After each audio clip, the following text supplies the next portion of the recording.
এটা বাংলাদেশেই সম্ভব।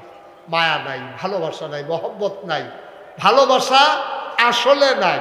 কিন্তু ভ্যালেন্টাইন্স ডে এর দিন ফুল কিনা ভালোবাসা আছে। আসলে কোনো ভালোবাসা নাই, শিয়াল কুকুরের থেকে নিকৃষ্ট হয়ে গেছে। বাইরে দিয়া দেখায় যে ভালোবাসা, আসলে ভালোবাসা না। একটু হইলেই দেখা যায় ভালোবাসা কারে কয়। ঠিক কিনা কম? এই আদর করে ফুল দিতে আছে, একটু বনসানা এই আবার মুড়াইতে আছে। ভালোবাসা জাগাত শেষ। ভালোবাসা খারাপ জিনিস না। ভালোবাসা হবে শরীয়ত সম্মত ভাবে। ভালোবাসা হবে মায়ের জন্য, সন্তানের ভালোবাসা হবে মায়ের জন্য, সন্তানের ভালোবাসা হবে বাবার জন্য, ভাই ভাইকে ভালোবাসবে। এটাই তো আল্লাহ দেয়া। আল্লাহ তো এই ভালোবাসার উপরেই গোটা পৃথিবীটাকে টিকাই রাখছে। ঠিক কিনা কন? সন্তান যদি স্ত্রীর স্বামী তার স্ত্রীকে ভালো না বাসতো, তাইলে এত পরিশ্রম করে সে জমিনে কাজ করতে পারতো না, সে এত মেহনত করতে পারতো না। নিজের খাবারের জন্য এত মেহনত করা লাগে না, এত মেহনত করে নিজের স্ত্রীর জন্য, নিজের সন্তানের জন্য। সবাই মিলে যেন খুশিবাসি থাকতে পারে। ভালোবাসার কোনো দিন নাই, ভালোবাসার কোনো ক্ষণ নাই, ভালোবাসা ধনী গরিব নাই, ভালোবাসার কোনো বিনিময় নাই। ভালোবাসা ভালোবাসাই, এটার কোনো সময় নির্ধারণ নাই। 24 ঘন্টাই ভালোবাসা। ঠিক কিনা বলো? দিনের 24 ঘন্টা, সপ্তাহের 7 দিন, মাসের 30 দিন, বছরের 12 মাস, সব সময় মানুষের প্রতি মানুষের ভালোবাসা থাকবে। এটাই হচ্ছে আল্লাহর দেয়া বিধান, এটাই হচ্ছে আল্লাহর দেয়া মানুষের সাথে মানুষের সম্পর্ক। আর আমরা ভালোবাসাকে জেটিয়ে পিটিয়ে বিদায় করে একটা দিনের সাথে আমি সম্পৃক্ত করেছি। গত রাত্রে আমার মাহফিল ছিল ফেনীতে। আমি ফেনী থেকে রাতে যখন শহরে ঢুকেছি কুমিল্লা, তখন রাতের 2টা বাজে। আমি দেখলাম রাস্তার মুড়ে মুড়ে ফুল বিক্রি হচ্ছে, আর যুবক যুবতী ছেলে এবং মেয়েরা রাস্তার ভিতরে অবাধে রিক্সার হুট খুলে ঘুরতেছে, ছবি উঠাচ্ছে, আনন্দ করছে। ধ্বংসের জন্য এর চাইতে বড় আর কারণের দরকার নাই। ঠিক কিনা কম? মুসলমানের সন্তান আমরা, মুসলমানের সন্তান। আহারে মুসলমান, মুসলমান মন দিয়ে শুনো রে ভাই। এই দাউদ আলাইহিস সালাম তিনি যখন সমুদ্রের কিনারে জাবুর তেলাওয়াত করে, সমুদ্রের মাছগুলো সমুদ্রের কিনারে চলে আসছে তেলাওয়াত শোনার জন্যে। মুসলমানের জন্য পবিত্র দিনের নাম জুমাবার, শুক্রবার, আজকের দিন। সুবহানাল্লাহ কয় না? খ্রিস্টানদের জন্য পবিত্র দিন হইল রবিবার, আর ইহুদিদের জন্য পবিত্র দিন হইল শনিবার। ইহুদিরা শনিবারকে বেশি মহব্বত করত, তারা ভালোবাসত, পবিত্র দিন মনে করত। এবার যখন সমুদ্রের কিনারে মাছ চলে আসে, ওই জমানার মানুষগুলো আনন্দের সাথে মাছগুলো ধরে ধরে খেয়ে ফেলতো, বিক্রি করত। মাছ আসতো তেলাওয়াত শোনার জন্য। নবীর নাম কি? কিতাবের নাম কি? জাবুর। অসংখ্য ধন্যবাদ, সচেতন নাগরিক আমাদের না? কিতাবের নাম, নবীর নাম। এখন দাউদ নবী শনিবারে তারা দরখাস্ত দিছে মাসারা, যে প্রত্যেক দিন তো সম্ভব না, আর দাউদ নবীরও তো প্রত্যেক দিন টাইম নাই, তো প্রত্যেক দিন বাদ দিয়া শনিবারে উনি কোরআন এই জাবুর তেলাওয়াত করবে। মাছের আইসা সব ভিড় করতেছে আপনার এই রাস্তা, এই সমুদ্রের কিনারে। সমুদ্রের কিনারে যখন মাছেরা ভিড় করতে আসে, আর দাউদ নবী জাবুর তেলাওয়াত করতেছে, আজব কারবার কি জানেন? তখন মাছেরা দাউদ নবীর কাছে দরখাস্ত, খুব খেয়াল করেন মনোযোগের সাথে, দাউদ নবীর কাছে মাছেরা দরখাস্ত দিছে, দাউদ আলাইহিস সালাম, আমরা তো আপনার তেলাওয়াত শোনার জন্য আসি, মানুষগুলো তো আমাদেরকে ধরে ফেলে, আর মানুষ মনে করছে আমরা কি বোকা? মাছ মারা সারাদিন খাওয়াইয়া মাছ পাওয়া যায় না, আর কান বাতাইয়া মাছ থেকে রয়েছে, ধরতে সমস্যা কি? সবাই মিললে মাছ ধরতো। মাছেরা দরখাস্ত দিছে দাউদ নবীর কাছে যে দাউদ নবী, আপনি বলে আল্লাহর কাছ থেকে একটা আইন পাশ করাই দেন যে শনিবারে মাছ ধরা বন্ধ, যেন শনিবারে মাছ না ধরে। এখন শনিবারে মাছ ধরা বন্ধ, তা আল্লাহ আইন করে দিলেন যে শনিবারে তোমরা মাছ ধরবা না, মাছ ধরলেও অন্য দিন ধরবা। যেহেতু এই দিন তেলাওয়াত শোনার জন্য মাছেরা আসে, এই দিন ধরা যাবে না। তো সাধারণ যারা মানুষ জেলে মানুষ হয়ে গেছে এখন দিন 3 ভাগ।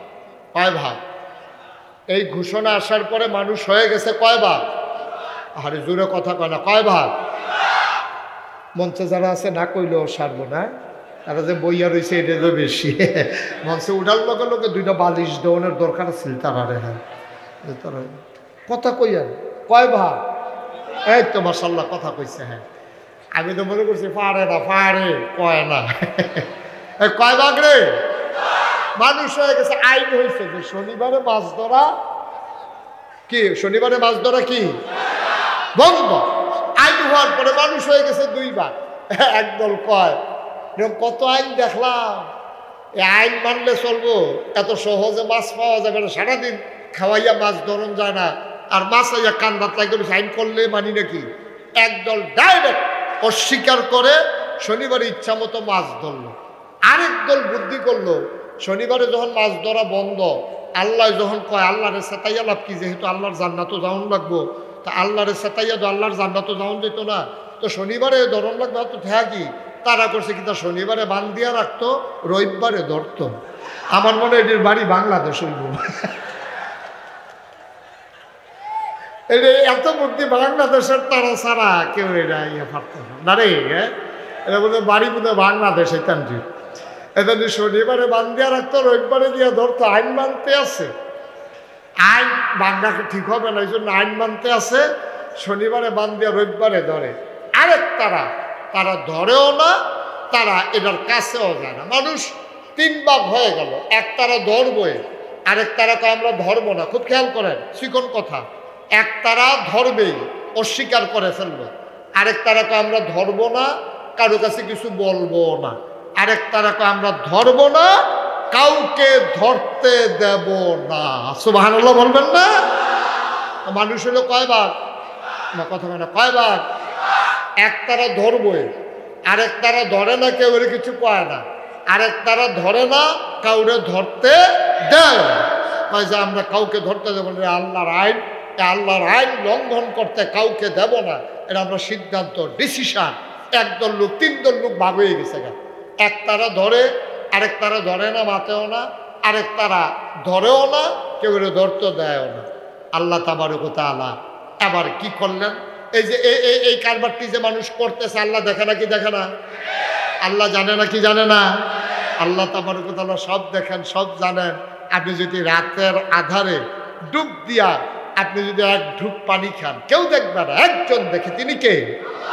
আপনি রোজা রাখছেন, এবার তো রোজা মোটামুটি ছোটো দিনই পড়ছে, এর চাইতে বড় দিনও তো রোজা ছিল। এই যে রোজার ভিতরে আপনি দুপুরবেলা মনে করেন অজু করতে আসেন, একজনে সাপ দিতে আছে আর আপনি অজু করতে আসেন। অজুর ভিতরে 3 বার কুলি করেন, যেতে সাপ দেয় হ্যাঁতেও খেয়াল করছে না। আপনি 3 বার কুলির ভিতরে 2 সাইডেরটা হারাইছেন, মাঝেরটা ডুবি হারাইছেন। যে সাপ দিতে আছে তেও দেখে না, কিন্তু একজন দেখে। তিনি কে? আপনি যদি ব্যানার টাঙ্গাইয়া রাস্তার কিনারে খান, কেউ দেখে না, আপনি তো ঘুরে রয়েছেন। আর করে হাতে নৌকাতে ধানের শীষের ব্যানার খুব যত্ন করে ফুচ্ছা টুচ্ছা রাখতে আছে। তো তার ফুতে জিজ্ঞেস, আব্বা আমরা দি নৌকা, আপনি ধানের শীষের ব্যানারে তো যত্ন করেন কি রেখে ব্যাক করেছ? রমজান আইলে দেখবা ফিসি দিয়া টাঙ্গান লাগবো, এর লেগে তো যত্ন করে রাখতে আছে। ব্যানার টাঙ্গাইয়া যেন যখন খুললা খাওয়ান যায়। নাউজুবিল্লাহ বলবেন না? জোরে বলবেন না নাউজুবিল্লাহ? এখন দাউদ নবীর জমানায় মানুষ হয়েছে কয় ভাগ? কথা কয়, কয় ভাগ? 3 ভাগ। আল্লাহ 2 দলকে ধ্বংস করে দিল। আমার মূল মেসেজ যেটা, আমি যেটা আপনাদেরকে বোঝাতে চাই, আমি মূল কথায় চলে আসছি। আল্লাহ 2 দলকে ধ্বংস করে দিলেন। যারা আল্লাহর বিধান মানল না তারাও ধ্বংস, যারা করলো না, মাছ ধরলো না, কিন্তু কাউকে কিছু বললো না, তারাও ধ্বংস। বেঁচে গেল শুধু একটা সম্প্রদায়, যারা ধরে নাই, কাউকে ধরতে দেয় নাই। এটা থেকে আজকে এই মাহফিল থেকে সিদ্ধান্ত নিতে হবে, আমরা অন্যায় করব না, কাউকে অন্যায় করতে দেব না। ঠিক কিনা বলো? এই সিদ্ধান্তে না পৌঁছলে দাউদ নবীর উম্মতের মতো আমরাও ধ্বংস হয়ে যাব। আমাদের দেশে 3 দল মানুষ আছে। একতারা ডেমকেয়ার, যা মন চায় তা করতেই আছে। আরেক তারা করে না, কেউ কিছু কয়ও না। এবারে অক্ষরে সুফি মানুষ বিশ্বাস, এবারে দিন দুনিয়ার কোনো খবর নাই, এবারে কেউ করতে দেয় না, আরে কি কয় নিজে করে না, কেউ ডাকও দেয় না। এইটাই হলো সবচেয়ে সর্বনাশের মূল। একটা বাংলাদেশের গোটা সভ্য পৃথিবীতে সব জায়গায় কারণে কারণে সরকার বদল হয়। সরকার বদল হয় গণ অভ্যুত্থানে, সরকার বদল হয় নির্বাচনের কারণে, সরকার বদল হয় কোনো রাষ্ট্রপ্রধানের মৃত্যুর কারণে। এছাড়া সরকার বদলের আর কোনো পদ্ধতি নাই। হয় নির্বাচন, নয় মৃত্যু, নয় জনগণের আন্দোলন।